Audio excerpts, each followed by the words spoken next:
and welcome to StoryHive On Location, Calgary. I'm your host, Nicolas, and I'm thrilled to bring you a new episode produced with the support of TELUS STORYHIve.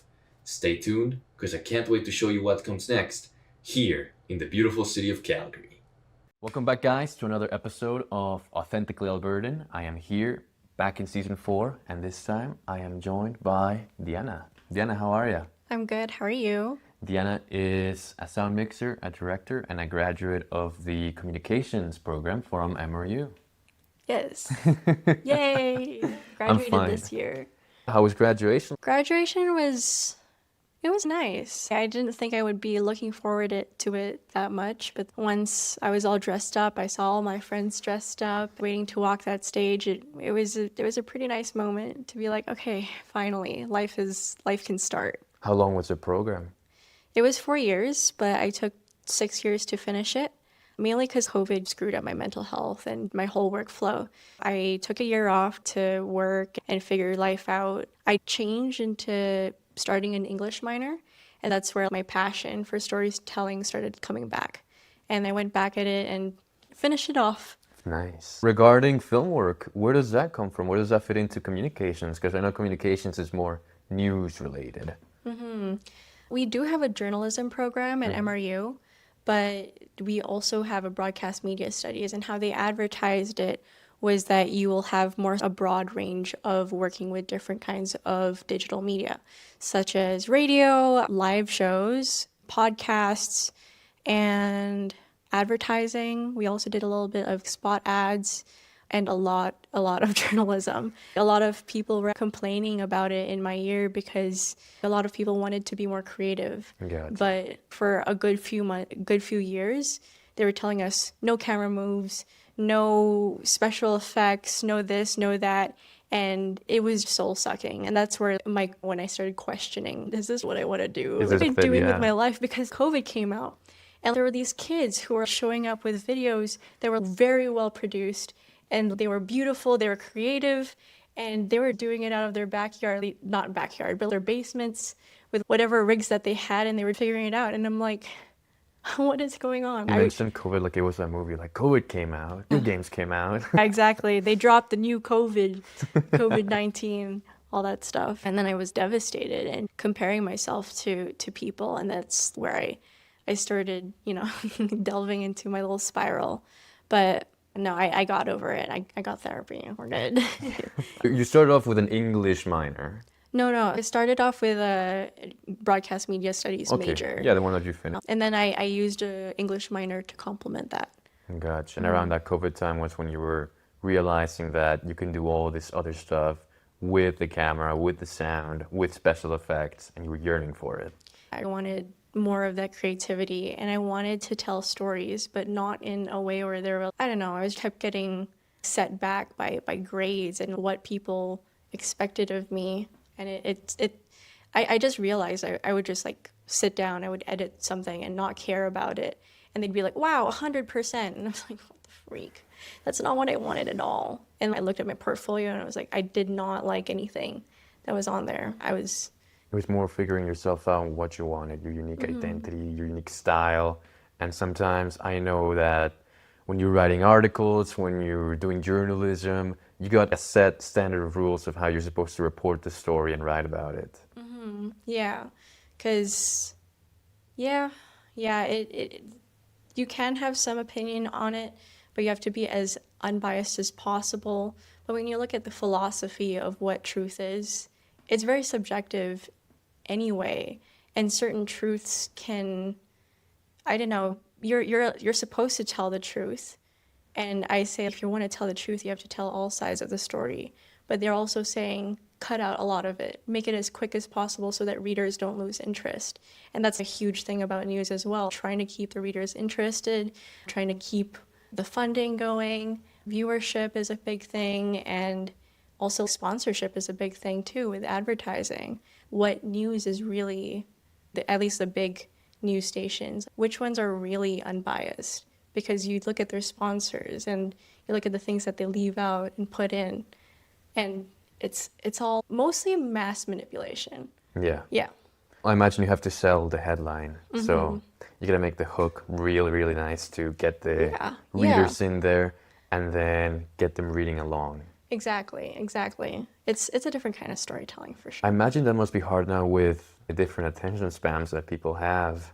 So you must be even writing less and less. Yeah, absolutely. Yeah, with film or other mediums, you could take your time and make your own rules. Obviously, there still are rules in terms of film, and you still want to capture your audience's attention, but you're not aiming for a specific general audience, if that makes sense. Yeah, exactly. You gotta know your audience, but at the same time, you're not. It's more of a you got different audience divisions that you can aim for, not the general public. Gives you more leeway, more creativity. Would you ever go back to journalism though? Possibly, possibly. I'd go into documentary making and helping people out with their stories, but I'm not sure if I want to slip back into that style again. We'll see. I don't know how life will go, but at the moment, not really. I read the news, Yeah. I support it, and I still support it on the side, but no. So what got you involved in filmmaking? What was your first gig? My movie, I did do some cinematography stuff for my other friend. It was a little bit more of an experimental film. Oh no, that did come after shooting my movie. So it was my first short film, which I am still editing today.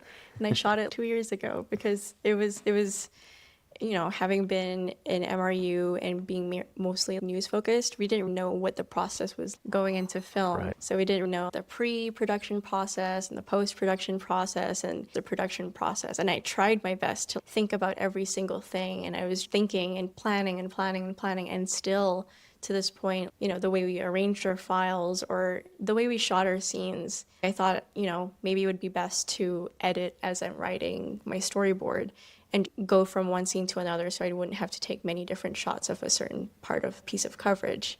And now I find that's presenting a lot of challenges in editing.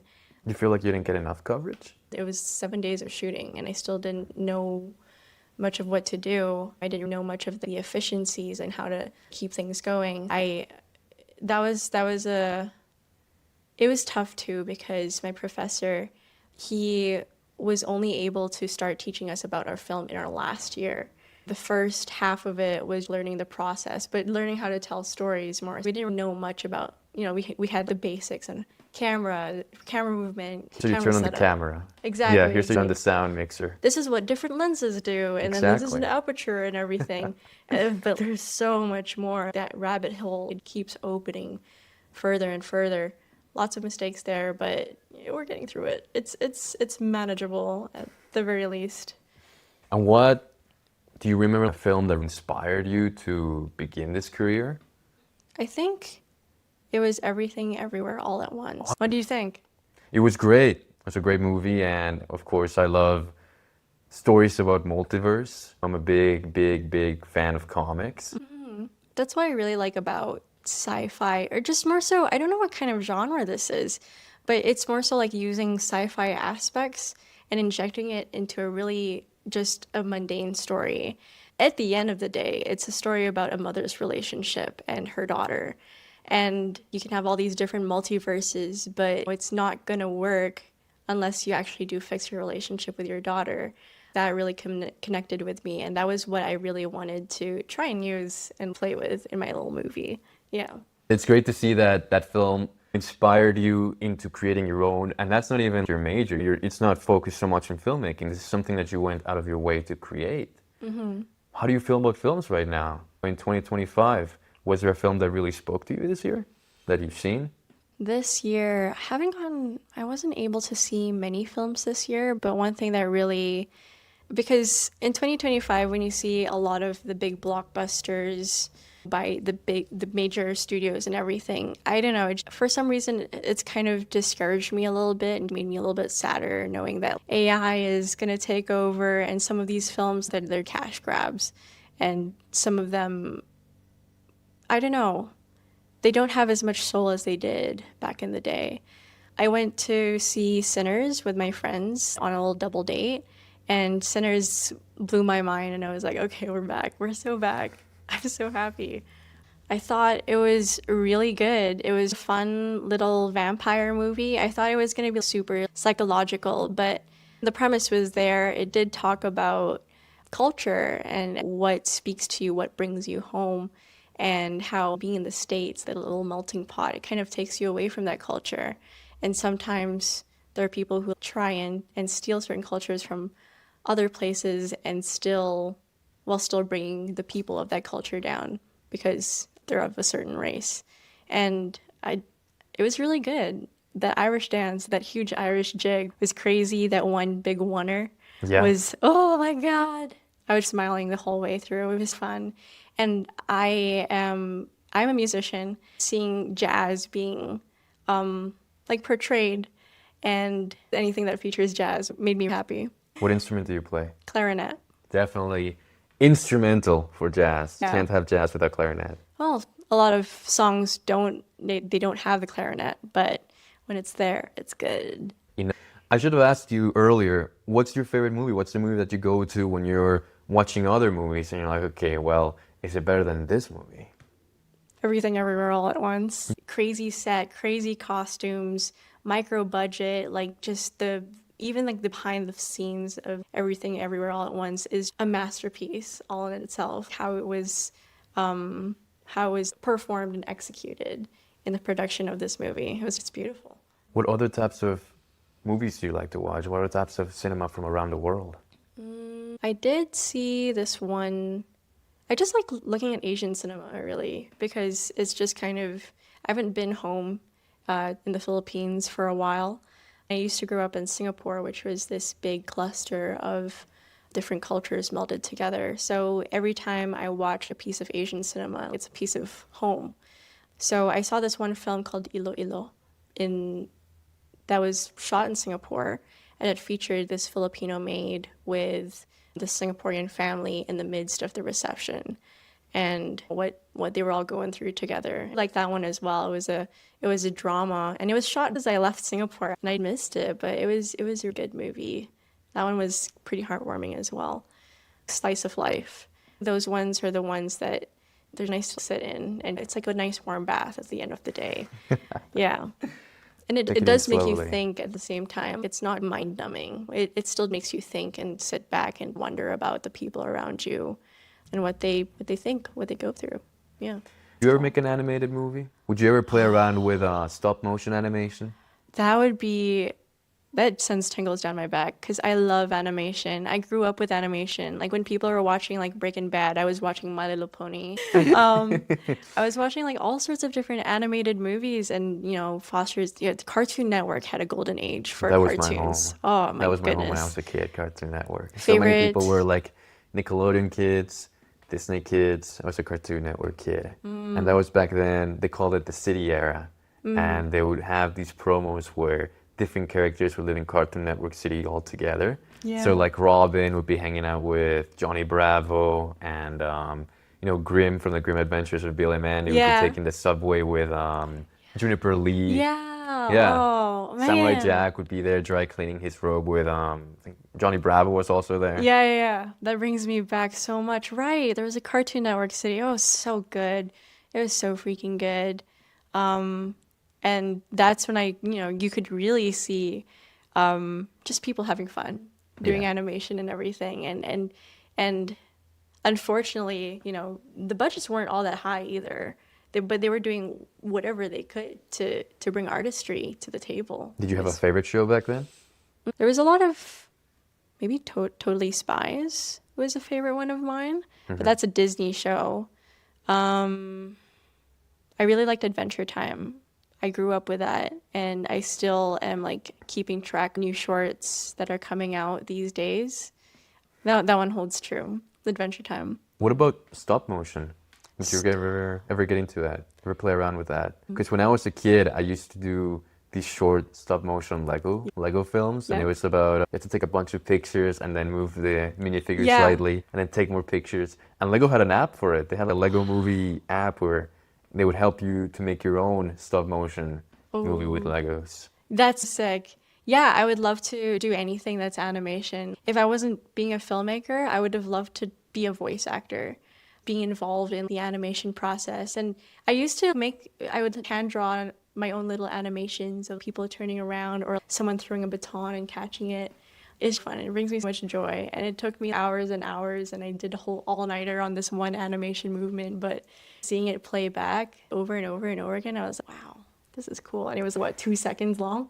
I loved it. I love animation. Definitely for me, it'd have to be, I would love to do a stop motion animated film.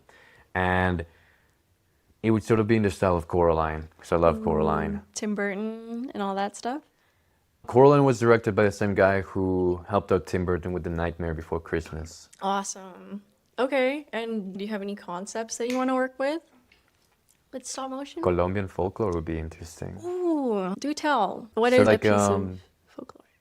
We've got our own myths and legends, you know, our own folklore, our own sort of like boogeyman style stories, fairy tales like that. Colombia is rich with culture, and diving into those legends and myths that I used to read as a kid back in Colombia and bringing them to life through stop motion, I think it generates that curiosity and that sort of surrealism that stop motion brings to the table when it comes to supernatural things. I'd be excited if you do put out like a Colombian folklore stop motion animation. I'd love it. I think I heard of someone doing something stop motion animation of Filipino folklore, like the Bakunawa and like the Aswang and all that stuff. I don't know. Nice. It's refreshing to see something else, something from home. And that's sort of like urban legends too. Like in Yeah. Colombia, we've got our own version of La Llorona in Colombia. And I've got this guy who turns into a crocodile too, El Hombre Caimán. It's different supernatural beings that exist. La Madre Monte, who protects nature. Madre de Agua, who protects water. Okay, wait, that's so sick. You could totally do something with that. Like, yeah, the ideas are running. Yeah, that's so sick. But yeah, I definitely like to play with clay too. I'm a big fan of Wallace and Gromit. Claymation, so people are terrified of claymation. Like a lot of my friends are terrified and brings them bad memories from childhood. I never found claymation scary. I feel when you have to deal with 3D animation, rigging things feels a lot scarier and a lot more complicated than claymation. Because you can make the thing do the thing, put a wire in it and make it go. Exactly. But there's so many different things that go into rigging for a 3D animation to make it look natural at the very least. And keeping the same shape of the model throughout the entirety of the shoot. You know, different shots for different takes. Make sure that the models still remain the same and have the same proportions. Yeah. Although there was this one time where I saw like a student short, and I think it was the Okotoks Film Festival, and it was a story about a dog who was trying to look over all the sheep. Shaun the Sheep. It wasn't Shaun the Sheep, but they used like these very, very, very simple models. Like the sheep was, I don't know, literally like a cube in a bunch of different circles, and there were no walking animations. They were just like going back and forth, but they still won. They still won the best student short award because of like how telling the story was, and the lighting wasn't crazy. Certainly wasn't any Disney film or anything, but I mean, story was still there. They made like you could literally see the eyes like expand and like contract, and it was kind of cartoony, but it was, it really brings you back to the fact that like you just have certain shapes and then give them a face and give them some sounds, and there you go. You still have a story. You could still evoke emotion no matter what. So it was inspiring seeing, say something isn't perfect. That's fine. You can still tell your story. You still have a lot to work with, and you can work with what you got to be able to tell your story and give that emotion to people. It takes a certain kind of patience and drive for it, for sure. Yeah, I definitely know what you mean, and it's such an aspect of film, different mediums. It can be interpreted in so many ways. It can be made in so many ways. And it feels like with every project that you set out to do, you can put that out there. You can put that art style out there. You can tell it in a different way according to the genre or the theme and such. There's a lot of competition, especially me, who's now a sound mixer, and my main focus is in sound. There's a lot of competition with techniques on how to get better sound, how to get, the best equipment possible.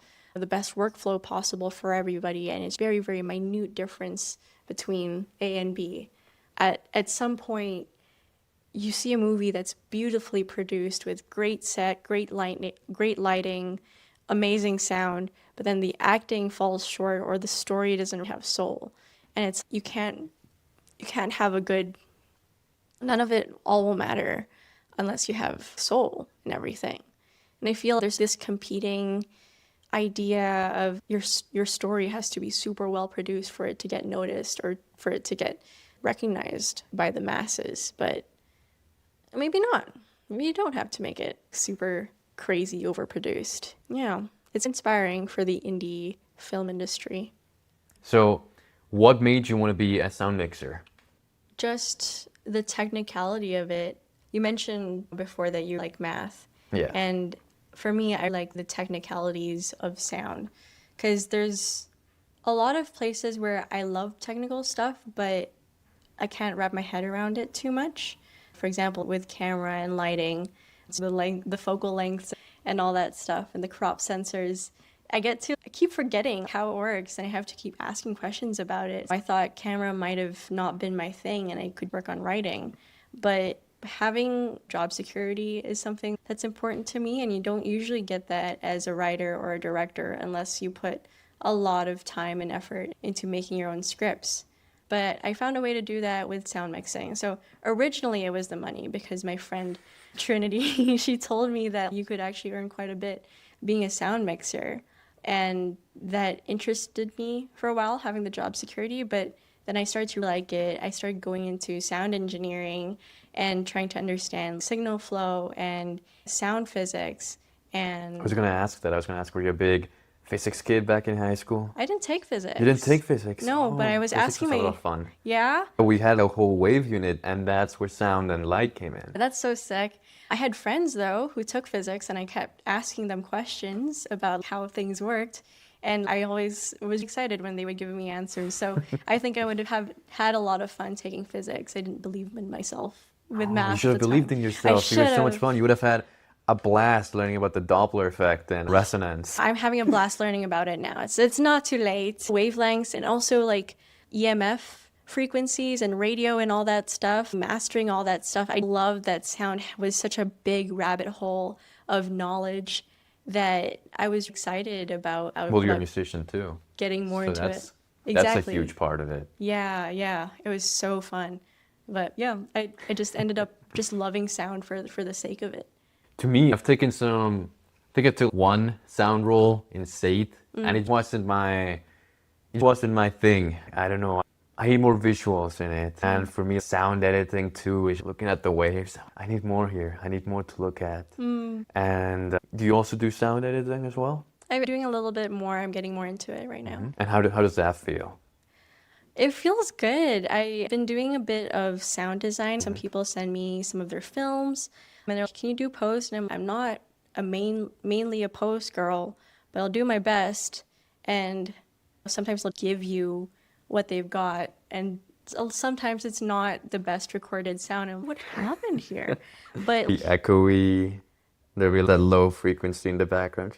right, And then you gotta go away and capture the noise print, remove it. There's a lot of doing that. Editing, I've learned a few programs where you could edit sound. You do Photoshop in color, nice. where you could paint certain frequencies out, and then you will figure out where they are, and it will take it out. I'd never heard of that. It's with powerful audio editing tools, with Pro Tools and RX and all that stuff. But my friend is showing me more post stuff.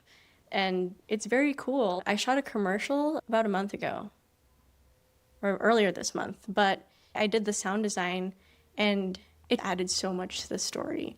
Yeah, for sure. We can have our lighting, we can have our effects and everything, but like the sound, oh man, I like this commercial a lot more now because it was livable, which is crazy because I added a bunch of like fake sound effects and everything, but it did it, yeah. My sound teacher used to say that if you have bad sound, you don't have a movie at all. You know, with cinematography, you can get away with some things, but bad sound doesn't work. I mean, quote unquote bad cinematography, for example, let's say the quality of it, bad quality cinematography, the Blair Witch Project, but it fits the story. So it's actually a positive. It's unique. Yeah. But when it comes to sound, it's much harder to sell that. It's much harder to sell a movie that has echoes and all the voice lines. Maybe it's out of sync too.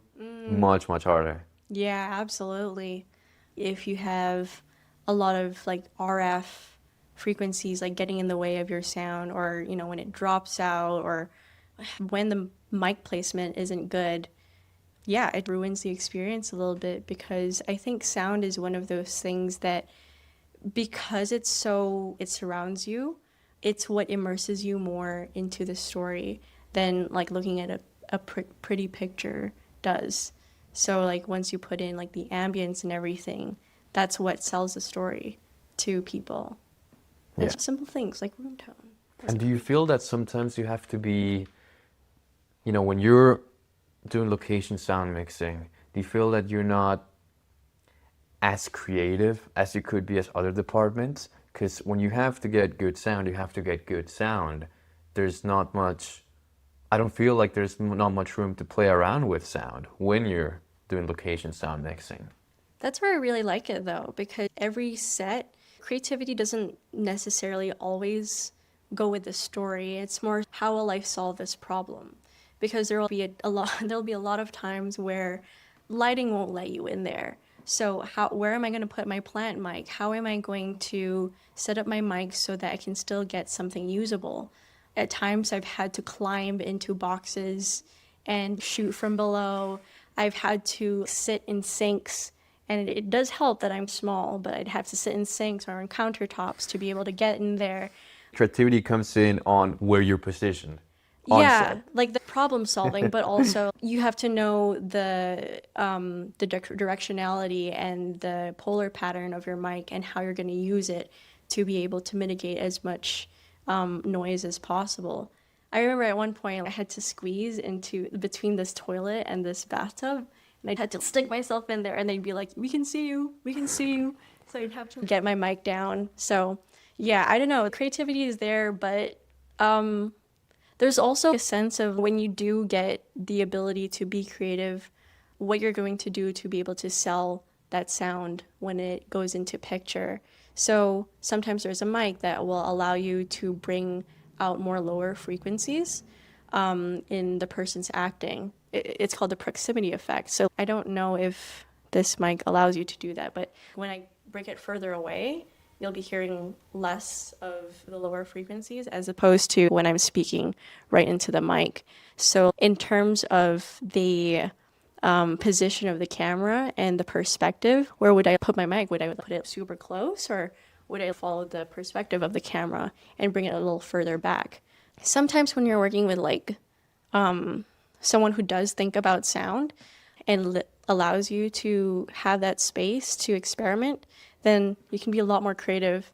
And the differences are minute, but they do make a big difference in terms of editing. When you mentioned you were editing and you were doing the sound design, you noticed that difference. What big difference sound can make to bring a story to life. It's still essential. It's that a lot of people don't think about it until it's gone.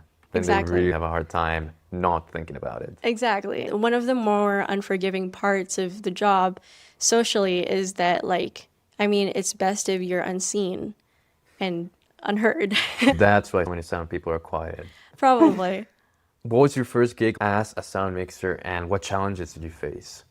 My first gig was on Sandra Hurd's The Theorist Who Cried Lizard People. We talked about that last season. We had Sandy here. Oh, you had Sandy. That's Yeah. awesome. She's awesome. I mainly took that gig. The person who was supposed to do her sound couldn't do it anymore. And the other person who was supposed to help her do her sound was a father and couldn't be there for all of the days. And it was, how hard could it be? First, it was a learning moment where they gave me a 6 recorder. There was no strap, nothing to secure it. You dropped and the boom mic pulled it right out of my hands, and it fell. And it was... Did you break it? It broke. It broke. It still works, but the battery cover chipped off. Quite a few mistakes happened there. The first few gigs I did as a sound person was always a learning moment. And I think the thing, people from doing sound too much is the pressure of making mistakes. But it was every single mistake that I've done, learned to overcome and figure out possibilities as do I never have this mistake again. There was another gig, one of my first ones with my own equipment, didn't have enough power. I had batteries, but I think my recorder was set to the wrong battery mode. I kept running my batteries dry, and I charged these like last night. I don't know what's going on. When I figured it out, I bought 48 batteries, 48 AA batteries, 2 big talent cells, and I never had that problem again because I was always prepared. It's crazy the amount of things that go into it and how technical you have to get to really make all of this work. When it came to sound editing, I also have that fear of protecting my hearing because you spend so much time listening to the same audio clips and really turning up the volume to see if you can hear any frequencies that you might not be able to hear with your setup, but once it's played in a big screen with big speakers, the audience might be able to pick up on it. Yeah, absolutely. So that's one of my big fears is taking care of my ears. Yeah, take breaks, like regular breaks, because like your ears, like there's something about sound mixing or like sound editing that makes me so hungry so much quicker than just like sitting around and doing nothing. And it's I think is because your brain is like picking all of it up and like processing all that information. So you don't need just a lot of power for your equipment. You also need fuel for your own body to be able to measure it and analyze all that information on its own. But yeah, I'm glad you're taking care of your ears. Like that's like, a lot of people in this industry kind of forgo taking care of the self and just like going long nights, like long shoots without like sleeping or eating or drinking enough water. And it's like, you gotta. No breakfast. I can't function without breakfast. Yeah, you need it. Absolutely. I could probably direct without breakfast for the start of the day, but I can't like. Yeah, No. I can't even function without breakfast. No. Like, huh? What? No. Yeah. I mean, I won't direct as well for sure, unless I've like eaten and I'm like not all hungry and everything. Speaking of directing, we talked earlier about this movie that you directed and wrote. What's it called? What's it about? It's called The Dreamer and the Machine. And it's about these 2 best friends who kind of move out and they're kind of like in this transitionary point in life where, you know, they're trying to go out into the world together. But one is addicted to work and another one is addicted to social media. And they kind of try and fix their friendship because like it creates a lot of rocky points. There's also a social media demon who like tries to suck the soul out of one of them. And they kind of have to work against or just defeat the demon and save their friendship. Yeah. Nice. Yeah. And what, like, is one the dreamer, is the other the machine, or where does the name come from? Yeah. It also comes from both sides of me, like 2 very conflicting sides of myself. Like I like to think that I am the apartment and like one side of me is a little bit more emotional, a little bit more like addicted to social media, but they're more creative and they love a lot, but they also like get really clingy and like, you know, attachy to other people. And then there's the other side of me who shuts everything. Sorry. No. Sorry about that. We got some interruptions happening. Sorry. So you were talking about your different 2 sides. Sometimes you visualize yourself as the apartment, 2 conflicting sides. One's a dreamer, one's a machine. Yeah. And then I'm just going to repeat this, but for one of them, you know, they're a little bit more clingy, more emotional, and they get a lot more affected by what's happening around them. Like they're a lot more like attachy to stuff, and they want things to just work out and be happy. Yeah. And they're a little bit more creative and, you know, but they don't work as much and they're just like the one thing that's stopping them is social media, because they just see all sorts of things and it really just sucks the life out of them. And that's where like, you know, the whole like demon comes in. And then there's the other side of myself who shuts everything out, wants to work, wants to earn money. And at the same time, like as a result, I kind of like bulldoze some of my relationships along the way sometimes and just like, oh, this this part doesn't matter, this part doesn't matter, I have to work, I have to keep going. It like even to the expense of my health. Right. And like, yeah, not working well enough, and just letting my work become my personality, which is something I'm working on. Both sides are part of me. Working, I become the machine, and when I'm not working, dreamer. So this was kind of like a therapeutic project for me to kind of coincide those two sides of me. Forgive myself that's going on. Yeah. Gotcha. That's interesting that you were able to look at yourself from an outside point of view and then bring out these characters from that inner struggle. Yeah. I'm curious more about what they do or how, your own interests were manifested into it. Freaking social media addiction. It sucks and I hate it, but I'm still addicted to this day. And sometimes I get jittery don't like scroll on my phone for like a few hours. And I don't like that part of me. I don't like that I'm wasting so much time. However, I'm learning a lot through social media, and like I also have started looking at the news, so I spend some time like going through news channels and news articles as well, and surfing the web. So I mean, I've gotten a little bit better in terms of social media. Like you could see my phone, everything like black and white. Yeah. So that like I don't get like the monkey instinct to like get dopamine when I Was see that a color. monkey skeleton on? Yeah, it's Yeah? it's a Siamang Gibbon actually. Yeah, I love that guy. But yeah, yeah, I'm trying my best to like step away from it so that I could focus more into doing a lot of the things that I love and spending more time with the people that I love as well. Because I want to be a bit better friend to people. But yeah, no, just sometimes my anxieties about the world and about myself, they kind of manifest into avoidance and just trying to get the next dopamine rush when I can. Yeah. Yeah, I see how kind of that figures out into the story and the plot of the movie you directed. When it came to writing it, was there anyone who guided you through it? Any mentors? Not really mentors, but I had like some of my English professors at the time, and I showed it to them and they said it was good. So that's nice. And I showed it to a few people, and they gave me some pointers, and I did address them. I kind of feel like I didn't address them because I don't know. There's some It's a strange lot of things. pointers. You Yeah. take what you can, and then with the rest, well, there are reasons why you didn't take them. Yeah, At the end, exactly. you figure it out your own. Yeah, but there were like certain pointers where I was like, I wish I really thought about them more, because now it's running into this thing where like my characters, like even my actors at the time, they perceived my characters to be gay for each other.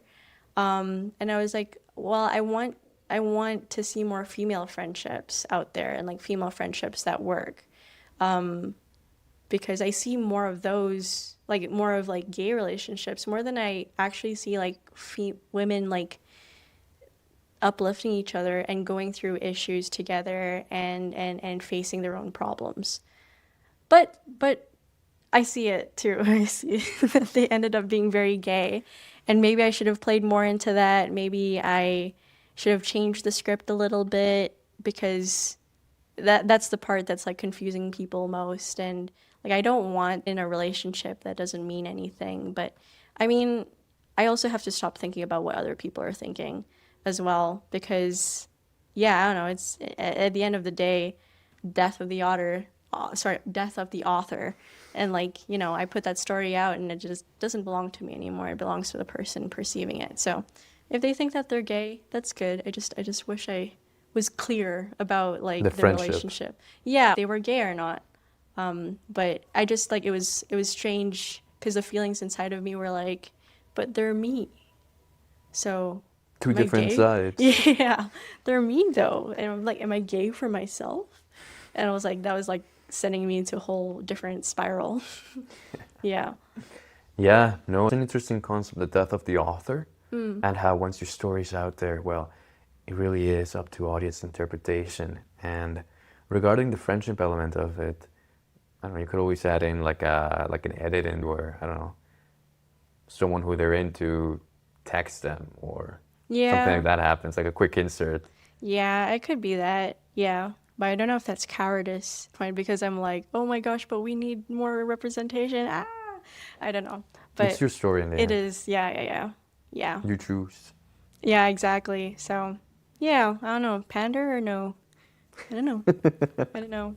We'll see how that goes. When it came to casting the characters, what was your process like? So I was talking about my movie to a bunch of people when I was going to start talking about auditions. And I brought a few people in. Some of them were like recommendations from friends. There was also like a write club going on at MRU at the time. And I showed my script to the other writers to see if they had any pointers to give me about what's going on. And one of the people in that write club was now my main Oh, wow. actor, sorry. And another one, my other like main actress was my friend who it was a recommendation from a friend. Like I worked at Old Navy with this one friend and then she worked with another friend who also works at Old Navy and then she was recommended to come to me and she was a theater person and she came in and like bawled her eyes out and I was like, whoa, gave me tingles. And yeah, no, the two actors they nailed their auditions really well and like the one who was from Right Club, they told me like I really connect with this character. Like they're literally me. They're literally me. Yeah. So they're kind of like a shoe-in, like, oh yeah, you know, you are gonna be that So character. the character that was inspired by you, now somebody else believes it's literally them. Yeah, yeah. It's like a manifestation of them, which was like that's kind of cool. So yeah, they both performed really well, like their characters and took it into themselves and, you know, brought a lot of life to them. And I think it was just a moment. There was a moment where like they were acting and I got tingles down my back where I was like, this started as an idea. This started as like a little therapy session and Now the now, characters have come to life. yeah. And I hear them, I see them, and they exist and they're gonna be in this movie, which it blew my mind and it was like, I like directing. I think I like this. Yeah, this is cool. Just making it come to life. So yeah, they were awesome. Were there any challenges when it came to directing that you had during production? There were a few moments where like my actors came to me and they were like, "Can I change this line? It's a little bit off for me." And then I was like, "Okay, yeah, absolutely. Go ahead and do what works for you." And they did, and it worked better. But Dreamer was interesting because I really like with my two main actors, they really knocked it out of the park, and there was rarely a moment where like I needed more or less from them because they just nailed it. Like they just embodied their characters really easily.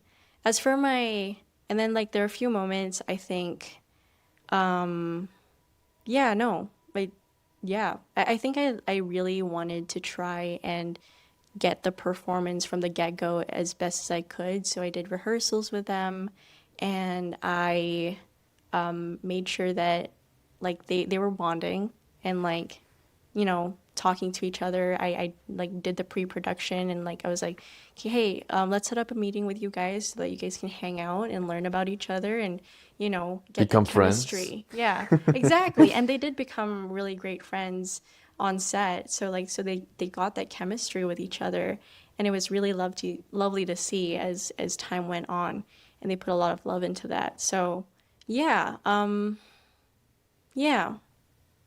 There were I think like the main humbling moments for me was just the production side of things and being my own first AD What? and You were your yeah. own first AD? You should have called me. I didn't know a first AD existed. I didn't know that was a thing. I would have loved to. I thought it was the producer who did that. No, So, no. yeah, no. They don't tell us stuff at MRU. So, yeah, being my first AD was tough because, like, my cinematographer ended up, like, keeping track of time and, like, making us get to work.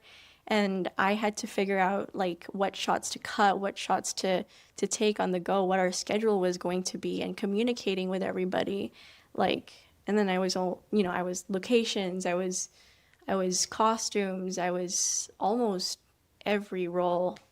Yeah, I had like a VFX director, I had like set design, and like a makeup artist, but the actors ended up doing their makeup by themselves as well.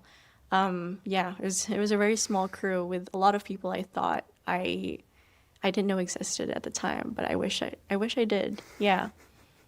Yeah. Oh my goodness, I can't believe that must have been so tough on a director because that director wants to keep going, and it's usually the first AD who tells him, okay, hurry Yeah, up. exactly. You So gotta get on like, with the plan, with the scheduling. yeah, it's so distracting, like having to think about all of those things at the same time and just being like, okay, let's move on. We have to go because of schedule and everything. So I mean, we did go overtime almost every day Yeah. because of it. So I did this like commercial recently, and I got Justice Christopher Shaw as my first AD for like the commercial we produced like earlier this month, and oh my goodness, he was such a dream. It was like, oh my God, he was like doing the schedule for me that first ADs did, but I was very happy to have him there. Like every single role on set is so amazing and so crucial. You work together well, it makes the movie great, and I don't know, I have so much respect and admiration for every single person on set who's like trying to make the movie work. I applaud you for being able to do so many things on your first film. It really showcases your passion and how far you're willing to go for the goals that you put out there. I mean, you didn't know the role existed. You didn't know much about it, but you still went ahead and did it anyways. Yeah, I mean, it was for a project to take a little bit less off of me. Um, but yeah, no, I remember being kind of like a mad scientist, just trying to think of every single thing that could have happened and would happen. And I also really like that part where I could think as much as I could, because I really like getting into that flow phase where I'm like just thinking about every single thing and trying to mitigate it as much as possible to make it flow as much as possible. So yeah, no, I really like that aspect. Could I first AD on my own though? Well, I don't know. I don't know. So when can we expect this movie to come out? I'm trying to get it done by the end of this month. Yeah, the sound though, like just unpacking everything and having to edit it on my own is so hard because I didn't know that people don't nest things in terms of film editing. Like, in Premiere Pro where you nest a bunch of clips into a bunch of other clips. Yeah. I thought we do that because like of sound syncing and clips and everything. But I just don't know the flow. I only did that for multicam setups. Okay, interesting. Yeah, I didn't know the flow. So a lot of things were not like optimized for sound editing. So I have to make it optimal and then edit that and then do the sound design. And it's a 20-minute film. And it's like, I'm going to be doing this like right after this, like this podcast right here. Like I'm going to be going back at it and, Figuring it out and knowing what to pull off, what to Yeah. experiment with. yeah, it's a bit crazy. So right now what's holding you back is sort of like the sound aspect of the film? Yeah, well, I guess the sound aspect of it. And just, I look back at it and I'm like, oh, this is bad. Like, it's not good. But like, I watch a little bit more and I'm like, okay, there's some nice moments. But I just like, I've kept people waiting for so long that I feel like there's a certain aspect of it that has to be well produced. And there's also my reputation as a sound person now that exists, and I'm like, I put out a movie and it doesn't have good sound. Like I feel like You're I in need trouble. to, yeah. But I mean, it does help sell the movie, and maybe I could do a little bit more magic. So there's that hope in there. But yeah, I mean, it's just mainly fear. Yeah. That it won't be good. And the characters and people are gonna be like, the characters are too gay, but you didn't make them gay. Like that's my big holds me back. The only thing, what? The only thing to fear is fear itself. How does that saying go? Yeah, yeah, Yeah, kind of. there you Yeah. go. Everyone says that. Everyone's like, get it done. And I'm like, okay. And helping a lot, film community. Like everyone is so first, still just like, get it done, girl. We know it won't be the best, but like, get it done. Like, it's just gotta be done. And I mean, that's what helps and everything. Yeah, it feels like you'll be released from that project once it's out there, once Yeah. it's done. Yeah. What about you? What about me? Yeah, how is your film shooting and everything? Well, I'm a lot like you. I think ahead. I plan ahead. I think about what I'm gonna do, what things are gonna go wrong. And when it came to the record, we were on time. We got stuff that we wanted, and it was a pretty easy shoot. There were two characters in the story. It was pretty small. I was happy with it. I'm really happy with it. And then when it came to the Loser Table, it was much bigger. So bigger cast, bigger crew, different locations that I had to book. And because it was bigger, I also wanted to go bigger in my director's style and stuff that we could pull off. So the hardest challenge that we came across shooting that movie was the one take that we did during the kitchen when everything goes to shit. And I really wanted to showcase that intensity and that chaos. So in the middle of the movie, we have that turning point, right? And we've got inexperienced cooks because they're not the most professional ones. I mean, these are just teenagers and stuff's being chopped the wrong way, people are falling, and the most intensive stunt that we did was this cook that was doing a flambe during the one take. Do you know what a flambe is? Yeah, that's Yeah. scary. But usually people do it with wine. Yeah. But wine, we weren't capturing enough of the flame on film, on the camera. So we actually grabbed whiskey and made it go even higher than that. Holy moly. Luckily, we had some rehearsals. We had a crew member who was a chef before. He was a sous chef, so he knew what he was doing. He taught the actor how to do flambe perfectly. I had them go through it about 6 times before we started rolling. And then again, coordinating all those actors, coordinating the camera, the movements, the different cues that we have to add during the take. It's a lot of work. Yeah. But what helped me a lot were overhead diagrams. So I drew the entire scene out and all the movements of the characters. I drew them as like just little circles on an overhead map, right? And I drew arrows to where they were supposed to be. And I split it up into sort of different sections. So section 1, section 2, section 3, section 4. And the biggest challenge really was communicating that vision to my camera and my cast members. Once that was done, once we got it, we were just going take for take for take for take. We did 6 takes of that same movement, that same one take. Nice. And I think that was the most challenging aspect of it, but I'm happy we did it because it shows growth. Yeah, good job. It sounds so much more polished than my directing methods, for sure. And I'm really glad like you made sure and keep everyone safe. Like, it's always like a horror story when someone tells me that like their director or like their producer didn't really care about safety and someone got hurt. Well, it was So- more of a continuity issue. I didn't want the actor to have eyebrows in one shot and no eyebrows in the other. Oh yeah, it's like not that the fact that they're being burned, it's for continuity. Absolutely. Yeah. But no, I'm really glad that that went well. I'd really love to see it, that one Thank shot. you. I appreciate it. Yeah, Yeah, okay. I'll show it to you after the interview. Okay. Yeah. Yeah, that'd be great. And how's editing going for you? I'm just putting everything together. I'm just kind of being my own assistant editor right now, and then figuring out what happens and what I can work with. But I'm so happy with the footage so far, and I'm very proud of what we were able to achieve. Yeah. Everybody put 100% of their effort in there, and it really shows. I think that's what That's to be said about my first film too. A lot of us were very, very green. I think most of us were. And like, but everyone put 100% into it.